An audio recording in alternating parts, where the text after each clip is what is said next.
Today, I'm going to tell you 5 useful tips for making a perfect dough for chapati or roti. The quality of the roti or chapati depends upon the quality of the dough you are kneading. Tip number 1. Before you start mixing or kneading the dough, make sure that your atta is sieved well to remove all the wheat rava particles, if any, present. Tip number 2.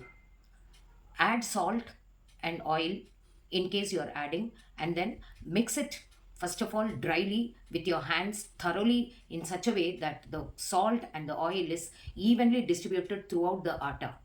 Tip number 3, always use hot water to mix the atta while kneading. First mix it nicely with a ladle, and then when it cools down, start mixing it with your hand.